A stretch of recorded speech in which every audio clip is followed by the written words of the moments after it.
ಗುಂಡ್ಲುಪೇಟೆ ತಾಲೂಕಿನ ಶಿವಪುರ ವಲಯದ ಅಣ್ಣೂರ್ಕೆರೆ ಗ್ರಾಮದ ಬಸ್ ನಿಲ್ದಾಣದ ಆವರಣದಲ್ಲಿ ಜ್ಞಾನ ವಿಕಾಸ ಕಾರ್ಯಕ್ರಮದ ಅಂಗವಾಗಿ ಬೀದಿ ನಾಟಕವನ್ನು ಆಯೋಜಿಸಿ ಗ್ರಾಮಸ್ಥರಲ್ಲಿ ವಿವಿಧ ಸಾಮಾಜಿಕ ವಿಷಯಗಳ ಬಗ್ಗೆ ಕುರಿತು ಜಾಗೃತಿ ಮೂಡಿಸಲಾಯಿತು. ಕಾರ್ಯಕ್ರಮವನ್ನು ಯೋಜನಾಧಿಕಾರಿ ಚಂದ್ರಶೇಖರ್, ರಂಗಜಂಗಮ ಕಲಾ ತಂಡದ ಅಧ್ಯಕ್ಷ ಮಹೇಶ್ ಹಾಗೂ ಒಕ್ಕೂಟದ ಅಧ್ಯಕ್ಷರು ದೀಪ ಬೆಳಗಿಸುವ ಮೂಲಕ ಉದ್ಘಾಟಿಸಿದರು.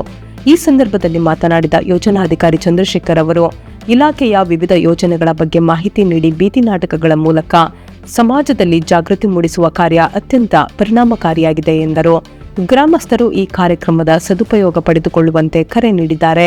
ರಂಗಜಂಗಮ ಕಲಾ ತಂಡದ ಕಲಾವಿದರು ಶೌಚಾಲಯ ಬಳಕೆ, ನೀರು ಮತ್ತು ನೈರ್ಮಲ್ಯ, ಮದ್ಯಪಾನದ ದುಷ್ಪರಿಣಾಮಗಳು, ಮೊಬೈಲ್ ಬಳಕೆಯ ಪರಿಣಾಮ ಸೇರಿದಂತೆ ವಿವಿಧ ಸಾಮಾಜಿಕ ಪಿಡುಗುಗಳ ಕುರಿತು ಜಾಗೃತಿ ಮೂಡಿಸುವ ಬೀದಿ ನಾಟಕವನ್ನು ಪ್ರದರ್ಶಿಸಿದರು. ನಾಟಕಕ್ಕೆ ಗ್ರಾಮಸ್ಥರಿಂದ ಉತ್ತಮ ಸ್ಪಂದನೆ ವ್ಯಕ್ತವಾಯಿತು. ಕಾರ್ಯಕ್ರಮದಲ್ಲಿ ಎಫ್ಎಸ್ ಜಯಣ್ಣ, ಚೈತ್ರ, ಶೋಭಾ, ಚಿಕ್ಕತಾಯಮ್ಮ ಹಾಗೂ ಪ್ರಗತಿ ಮತ್ತು ಬಂಧು ಸ್ವಸಹಾಯ ಸಂಘಗಳ ಸದಸ್ಯರು, ಗ್ರಾಮಸ್ಥರು ಹಾಗೂ ಇತರ ಗಣ್ಯರು ಉಪಸ್ಥಿತರಿದ್ದರು. ರಾಷ್ಟ್ರೀಯ ಹೆದ್ದಾರಿಯ ಸುಲ್ತಾನ್ ಬತ್ತೇರಿ ರಸ್ತೆಯಲ್ಲಿರುವ ಕೆಲವು ಲೇಔಟ್ಗಳ ನಾಮಫಲಕಗಳು ಕೇವಲ ಆಂಗ್ಲ ಭಾಷೆಯಲ್ಲಿರುವುದನ್ನು ಖಂಡಿಸಿ ಕರ್ನಾಟಕ ಕಾವಲು ಪಡೆಯ ಪದಾಧಿಕಾರಿಗಳು ಪ್ರತಿಭಟನೆ ನಡೆಸಿ ಸಂಬಂಧಪಟ್ಟ ಅಧಿಕಾರಿಗಳ ಗಮನ ಸೆಳೆದರು. ಈ ಸಂದರ್ಭದಲ್ಲಿ ಕರ್ನಾಟಕ ಕಾವಲು ಪಡೆಯ ತಾಲೂಕು ಅಧ್ಯಕ್ಷ ಎ ಅಬ್ದುಲ್ ಮಲಿಕ್ ಮಾತನಾಡಿ, ಸರ್ಕಾರದ ಆದೇಶದಂತೆ ನಾಮಫಲಕಗಳಲ್ಲಿ 60% ಕನ್ನಡ ಭಾಷೆ ಕಡ್ಡಾಯವಾಗಿ ಇರಬೇಕು. ಆದರೆ ಕೆಲವು ಲೇಔಟ್ಗಳಲ್ಲಿ ಕೇವಲ ಆಂಗ್ಲ ಭಾಷೆಯ ನಾಮಫಲಕಗಳನ್ನು ಅಳವಡಿಸಲಾಗಿದ್ದು, ಇದನ್ನು ಕೂಡಲೇ ತೆರವುಗೊಳಿಸಿ ಕನ್ನಡ ನಾಮಫಲಕಗಳನ್ನು ಅಳವಡಿಸಬೇಕು ಎಂದು ಒತ್ತಾಯಿಸಿದರು. ಸರ್ಕಾರದ ನಿಯಮ ಪಾಲಿಸದಿದ್ದಲ್ಲಿ ಮುಂದಿನ ದಿನಗಳಲ್ಲಿ ಹೋರಾಟ ನಡೆಸಲಾಗುವುದು ಎಂದು ಅವರು ಎಚ್ಚರಿಕೆ ನೀಡಿದ್ದಾರೆ. ಈ ಸಂದರ್ಭದಲ್ಲಿ ತಾಲೂಕು ಗೌರವಾಧ್ಯಕ್ಷ ರಾಮೇಗೌಡ ಸೇರಿದಂತೆ ಸಂಘಟನೆಯ ವಿವಿಧ ಪದಾಧಿಕಾರಿಗಳು ಉಪಸ್ಥಿತರಿದ್ದರು. ರಾಜ್ಯದ ಶಾಲೆ ಹಾಗೂ ಕಾಲೇಜು ವಿದ್ಯಾರ್ಥಿಗಳಿಗೆ ಕರ್ನಾಟಕ ಸರ್ಕಾರವು ಉಚಿತ ಬಸ್ ಪಾಸ್ ಸೌಲಭ್ಯವನ್ನು ಜಾರಿಗೊಳಿಸಿ ಆದೇಶ ಹೊರಡಿಸಿದೆ. ಕೆಎಸ್ಆರ್ಟಿಸಿ, ಬಿಎಂಟಿಸಿ, ವಾಯುವ್ಯ ಕರ್ನಾಟಕ ರಸ್ತೆ ಸಾರಿಗೆ ಸಂಸ್ಥೆ ಹಾಗೂ ಕಲ್ಯಾಣ ಕರ್ನಾಟಕ ರಸ್ತೆ ಸಾರಿಗೆ ನಿಗಮದ ಬಸ್ಗಳಲ್ಲಿ ಪ್ರಯಾಣಿಸುವ ಎಲ್ಲ ವಿದ್ಯಾರ್ಥಿಗಳಿಗೆ ಈ ಸೌಲಭ್ಯ ದೊರೆಯಲಿದೆ. ವಿದ್ಯಾರ್ಥಿಗಳು ಸೇವಾ ಸಿಂಧು ಪೋರ್ಟಲ್ ಮೂಲಕ ಆನ್ಲೈನ್ನಲ್ಲಿ ಅರ್ಜಿ ಸಲ್ಲಿಸಿ ಉಚಿತ ಬಸ್ ಪಾಸ್ ಪಡೆಯಬಹುದಾಗಿದೆ. ಈಗಾಗಲೇ ರಿಯಾಯಿತಿ ದರದಲ್ಲಿ ಬಸ್ ಪಾಸ್ ಪಡೆದಿರುವ ವಿದ್ಯಾರ್ಥಿಗಳಿಂದ ಸಂಗ್ರಹಿಸಿರುವ ಹಣವನ್ನು 15 ದಿನಗಳೊಳಗೆ ಹಿಂದಿರುಗಿಸಲು ಸರ್ಕಾರ ಸೂಚಿಸಿದೆ. ಹಾಲಿ ಜಾರಿಯಲ್ಲಿರುವ ವಿದ್ಯಾರ್ಥಿ ಬಸ್ ಪಾಸ್ ನಿಯಮಗಳಾದ ವಿದ್ಯಾಭ್ಯಾಸದ ಅರ್ಹತೆ, ದೂರದ ಮಿತಿ ಹಾಗೂ ಪಾಸ್ ಅವಧಿ ಮೊದಲಾದ ನಿಯಮಗಳು ಮುಂದುವರಿಯಲಿವೆ. ರಾಜ್ಯದ ಗಡಿಭಾಗದಲ್ಲಿ ವಾಸವಿದ್ದು ನೆರೆ ರಾಜ್ಯಗಳಲ್ಲಿ ವ್ಯಾಸಂಗ ಮಾಡುತ್ತಿರುವ ವಿದ್ಯಾರ್ಥಿಗಳು ಹಾಗೂ ನೆರೆ ರಾಜ್ಯಗಳಲ್ಲಿ ವಾಸವಿದ್ದು ಕರ್ನಾಟಕದಲ್ಲಿ ವ್ಯಾಸಂಗ ಮಾಡುತ್ತಿರುವ ವಿದ್ಯಾರ್ಥಿಗಳಿಗೂ ಈ ಸೌಲಭ್ಯ ಅನ್ವಯವಾಗಲಿದೆ.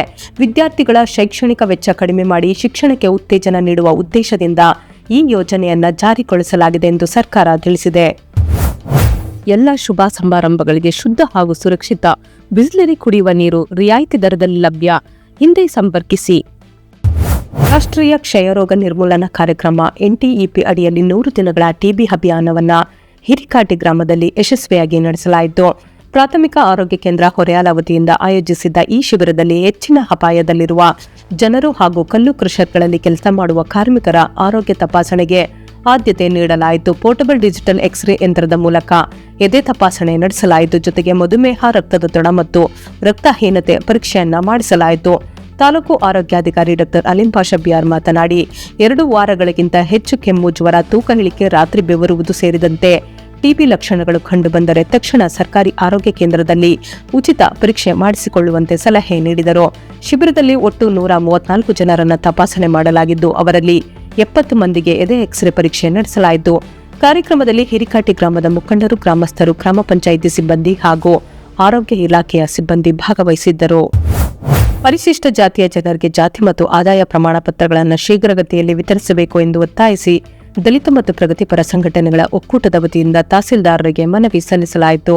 ಕರ್ನಾಟಕ ಸರ್ಕಾರವು ಪರಿಶಿಷ್ಟ ಜಾತಿಗಳನ್ನು ಪ್ರವರ್ಗ A, B ಮತ್ತು C ಎಂದು ವಿಭಾಗಿಸಿ ಆದೇಶ ಹೊರಡಿಸಿರುವ ಹಿನ್ನೆಲೆಯಲ್ಲಿ ಸರ್ಕಾರಿ ಉದ್ಯೋಗ, ಶಿಕ್ಷಣ ಹಾಗೂ ವಿವಿಧ ಸೌಲಭ್ಯಗಳನ್ನು ಪಡೆಯಲು ಜಾತಿ ಮತ್ತು ಆದಾಯ ಪ್ರಮಾಣ ಪತ್ರಗಳು ಅಗತ್ಯವಾಗಿದೆ ಎಂದು ಮನವಿಯಲ್ಲಿ ತಿಳಿಸಲಾಗಿದೆ. ಪ್ರಮಾಣ ಪತ್ರ ಪಡೆಯಲು ಸಾರ್ವಜನಿಕರು ನಾಡ ಕಚೇರಿ ಹಾಗೂ ತಹಸೀಲ್ದಾರ್ ಕಚೇರಿಗಳಲ್ಲಿ ಗಂಟೆಗಟ್ಟಲೆ ಸರದಿಯಲ್ಲಿ ನಿಲ್ಲಬೇಕಾಗುತ್ತಿದ್ದು, ಅರ್ಜಿಗಳ ಅನುಮೋದನೆಗೂ ಹೆಚ್ಚಿನ ಸಮಯ ತೆಗೆದುಕೊಳ್ಳಲಾಗುತ್ತಿದೆ.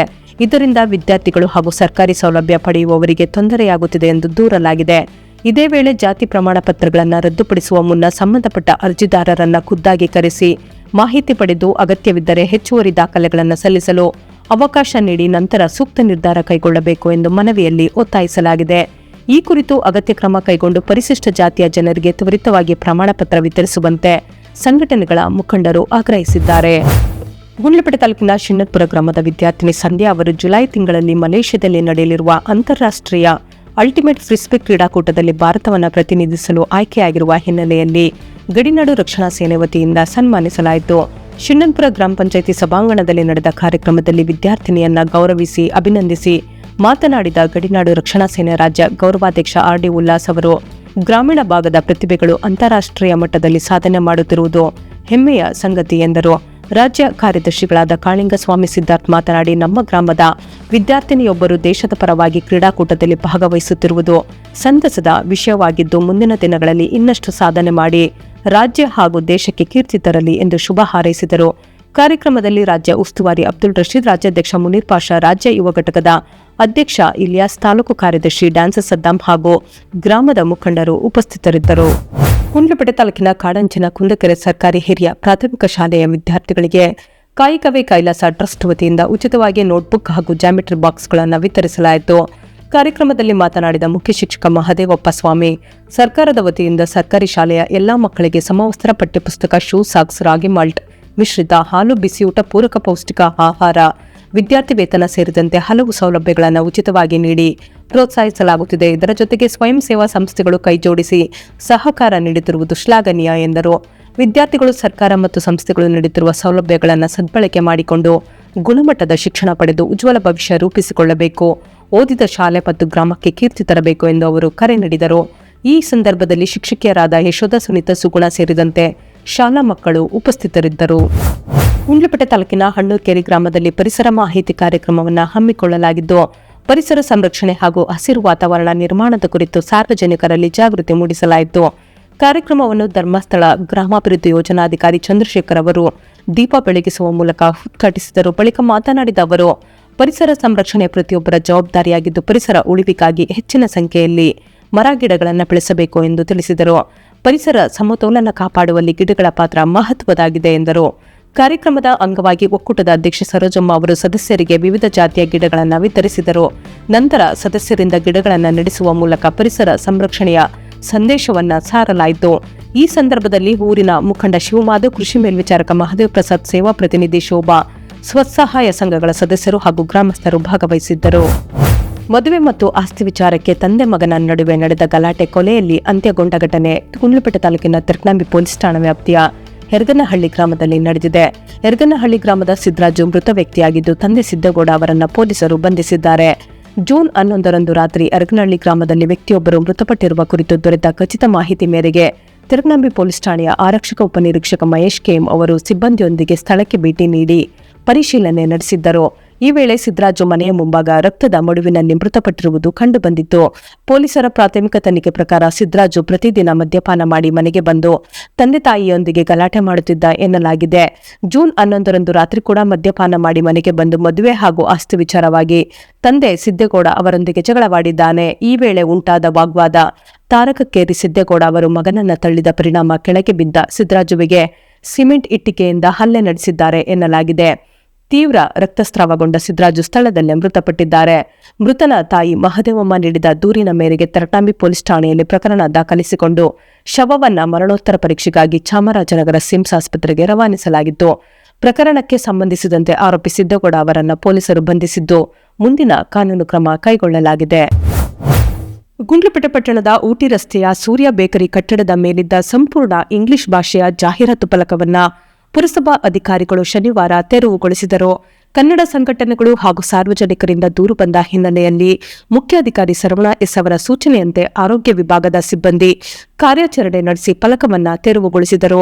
ಈ ವೇಳೆ ಮಾತನಾಡಿದ ಮುಖ್ಯಾಧಿಕಾರಿ ಸರವಣರವರು, ಸರ್ಕಾರದ ನಿಯಮದಂತೆ ಜಾಹೀರಾತು ಹಾಗೂ ನಾಮಫಲಕಗಳಲ್ಲಿ ಕನ್ನಡ ಭಾಷೆಗೆ ಆದ್ಯತೆ ನೀಡಬೇಕು ಎಂದರು. ಯಾವುದೇ ಬೋರ್ಡ್ ಅಳವಡಿಸುವ ಮೊದಲು ಪುರಸಭೆಯಿಂದ ಅನುಮತಿ ಪಡೆದು ನಿಗದಿತ ಶುಲ್ಕ ಪಾವತಿಸುವುದು ಕಡ್ಡಾಯ ಎಂದರು. ಅನುಮತಿ ಇಲ್ಲದೆ ಅಥವಾ ಭಾಷಾ ನಿಯಮ ಉಲ್ಲಂಘಿಸಿ ಅಳವಡಿಸಿರುವ ಬೋರ್ಡ್ಗಳನ್ನು ಮುನ್ಸೂಚನೆ ಇಲ್ಲದೆ ತೆರವುಗೊಳಿಸಲಾಗುವುದು ಎಂದು ಎಚ್ಚರಿಕೆ ನೀಡಿದರು. ಈಗಾಗಲೇ ಅನುಮತಿ ಪಡೆಯದ ಬೋರ್ಡ್ ಮಾಲೀಕರಿಗೆ 15 ದಿನಗಳ ಗಡುವು ನೀಡಲಾಗಿದ್ದು, ಈ ಅವಧಿಯಲ್ಲಿ ಪುರಸಭಾ ಕಚೇರಿಯನ್ನ ಸಂಪರ್ಕಿಸಿ ಅನುಮತಿ ಪಡೆಯುವಂತೆ ಸೂಚಿಸಲಾಗಿದೆ. ಹುಟ್ಟುಹಬ್ಬ, ರಾಜಕೀಯ ಕಾರ್ಯಕ್ರಮ ಹಾಗೂ ಇತರ ಶುಭಾಶಯಗಳ ಫ್ಲೆಕ್ಸ್ಗಳಿಗೂ ಪುರಸಭೆಯ ಪೂರ್ವಾನುಮತಿ ಕಡ್ಡಾಯವಾಗಿದೆ ಎಂದು ತಿಳಿಸಲಾಗಿದೆ. ಸೊ ಫ್ರೆಂಡ್ಸ್, ಇದಾಗಿತ್ತು ಇವತ್ತಿನ ನ್ಯೂಸ್. ನಿಮಗೆ ಈ ಹೊಸ ಪ್ರಯತ್ನ ಇಷ್ಟವಾದಲ್ಲಿ ಕೂಡಲೇ ನಮ್ಮ ಚಾನೆಲ್ ಅನ್ನು ಲೈಕ್ ಮಾಡಿ, ಶೇರ್ ಮಾಡಿ, ಸಬ್ಸ್ಕ್ರೈಬ್ ಮಾಡಿ.